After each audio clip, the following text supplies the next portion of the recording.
In this question, he is saying that we have two sources S1 and S2 of intensity I1 and I2 are placed in front of a screen.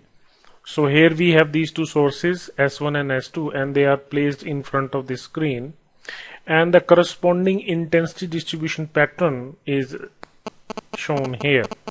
So here the intensity distribution is along the screen, and in the screen we can clearly observe that the intensity of all the fringes forming is same. So the intensity of all the bright and dark fringes, it is same. So he is asking that in this case which of the following statements are true.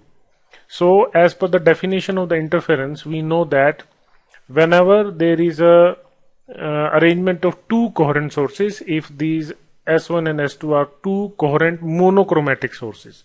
So when we say monochromatic, this means they are of same wavelength. So according to the definition part, this part D is correct, and they must maintain a constant phase difference, and that we described by using the word coherent. So when they maintain a constant phase difference on this whole screen, and this constant phase difference is to be maintained or sustained properly so that we can clearly observe the interference pattern on the screen. So from definition we can say that this option B and option D, both these options are correct.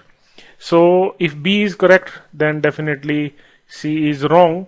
And what about this A? S1 and S2 have the same intensities. Now this is very important. Suppose S1 and S2 have different intensities, then the intensity distribution on both the sides will not be same. Also, this intensity distribution is you can say only up to this region or this spread, because here the intensity distribution is such that the intensity of all the patterns or the bright fringes is same.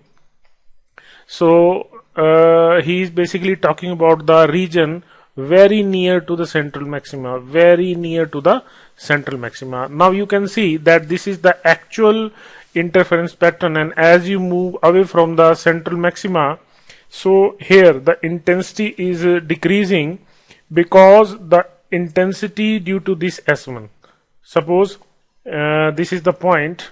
So here the intensity of S2 is dominating because the distance here is less as compared to this distance S1.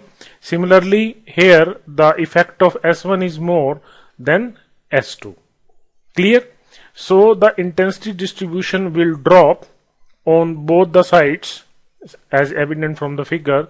So here, as he is saying that this intensity distribution is uniform, this means he is talking only about this region. Clear?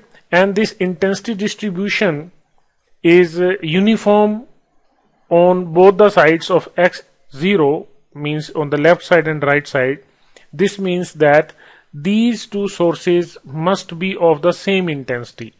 Otherwise, say if S1 has more intensity, then the peaks on this side will be higher than the peaks on this side. Suppose you can say that this pattern is on this S2 side here, and these are on this side. So if S1 is more, then the peaks will be more.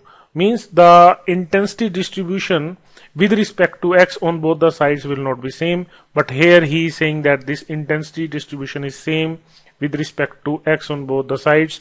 So this can only happen when both S1 and S2 are of same intensity. So this option A is also correct. So in total we have three options correct: A, B and D.